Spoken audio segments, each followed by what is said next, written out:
قل امر ربی بالقسط واقیموا وجوہکم عند کل مسجد وادعوہ مخلصین لہ الدین کما بدأکم تعودون فریقا ہدی وفریقا حق علیہم الضلالہ انہم اتخذوا الشیاطین اولیاء من دون اللہ ویحسبون انہم مہتدون۔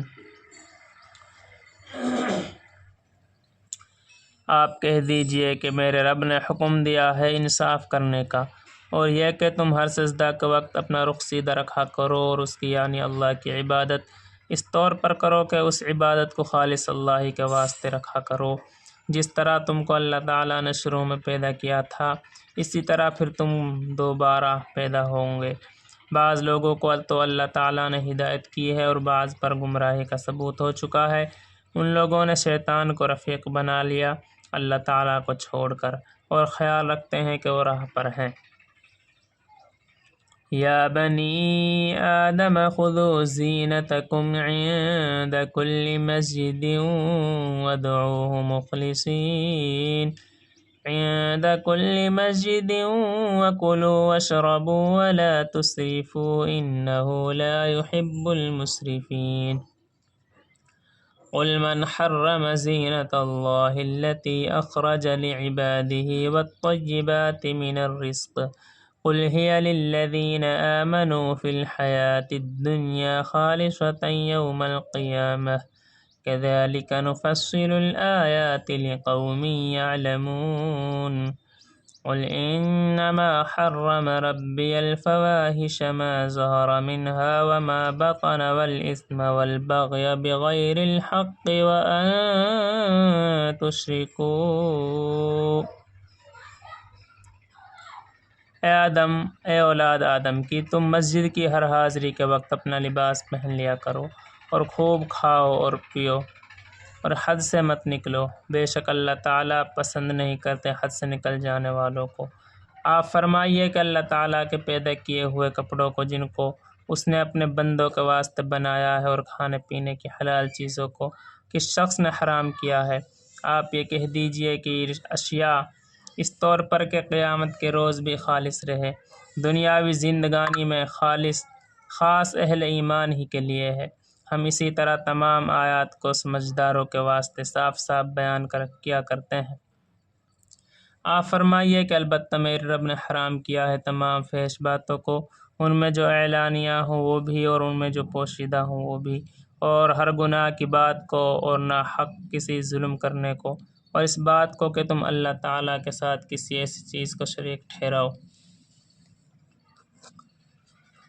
باللہ ما لم ينزل به سلطانا وان تقولوا على اللہ ما لا تعلمون۔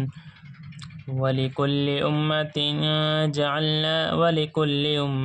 أجل فإذا جاء أجلهم لا يستأخرون ساعة ولا يستقدمون۔ یا بنی آدم اما یأتینکم رسل منکم یقصون علیکم آیاتی فمن اتقى وأصلح فلا خوف علیہم ولا هم يحزنون۔ والذین کذبوا بآیاتنا واستکبروا عنها أولئک اصحاب النار هم فیہا خالدون۔ جس کی اللہ تعالیٰ نے کوئی سند نازل نہیں فرمائی، اور اس بات کو کہ تم لوگ اللہ تعالیٰ کے ذمے ایسی بات لگا دو جس کی تم سند نہ رکھو، اور ہر گروہ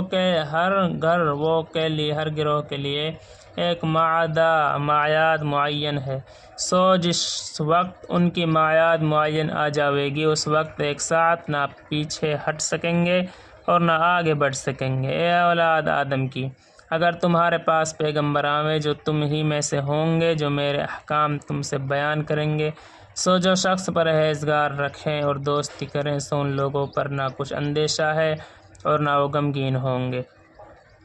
اور جو لوگ ہماری ان احکام کو جھوٹا بتلاویں گے اور ان سے تکبر کریں گے، وہ لوگ دوزخ والے ہوں گے، وہ اس میں ہمیشہ ہمیشہ رہیں گے۔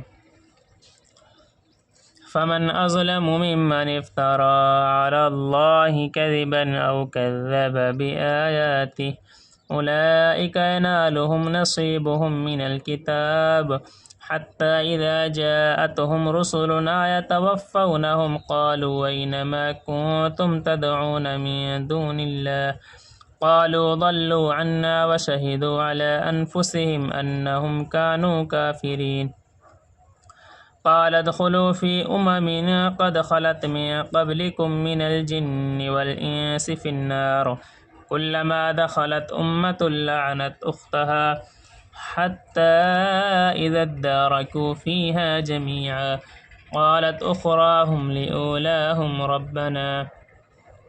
سو شخص سے زیادہ کون ظالم ہوگا جو اللہ تعالیٰ پر جھوٹ باندھے یا اس کی آیتوں کو جھوٹا بتلاوے۔ ان لوگوں نے نصیب کا جو کچھ لکھا ہے اور ان کو مل جاوے گا، یہاں تک کہ جب ان کے پاس ہمارے بھیجے ہوئے فرشتے ان کی جان قبض کرنے آئیں گے تو کہیں گے کہ وہ کہاں گئے جن کی تم خدا کو چھوڑ کر عبادت کیا کرتے تھے؟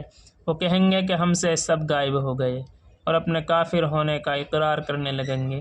اللہ تعالیٰ فرمائے گا جو فرقے تم سے پہلے گزر چکے ہیں جنات میں سے بھی اور آدمیوں میں سے بھی، ان کے ساتھ تم بھی دوزخ میں جاؤ۔ جس وقت بھی کوئی جماعت داخل دوزخ ہوگی اپنی جیسی دوسری جماعت کو لعنت کرے گی، یہاں تک کہ جب اس میں سب جمع ہو جائیں گے تو پچھلے لوگ پہلے لوگوں کی نسبت کہیں گے کہ اے ہمارے پروردگار، ربنا هؤلاء اضلونا فآتهم عذابا ضعفا من النار قال لكل ضعف ولكن لا تعلمون وقالت أولاهم لأخراهم فما كان لكم علينا من فضل فذوقوا العذاب بما كنتم تكسبون۔ ہم کو ان لوگوں نے گمراہ کیا تھا، سو ان کو دوزخ کا عذاب ہم سے دگنا دیجیے۔ اللہ تعالیٰ فرماویں گے کہ سب ہی کا دگنا ہے، لیکن ابھی تم کو خبر نہیں۔ اور پہلے لوگ پچھلے لوگوں سے کہیں گے کہ پھر تم کو ہم پر کوئی فوقیت نہیں، سو تم بھی اپنے کردار کے مقابلہ میں عذاب کا مزہ چکھتے رہو۔ صدق اللہ العلی العظیم۔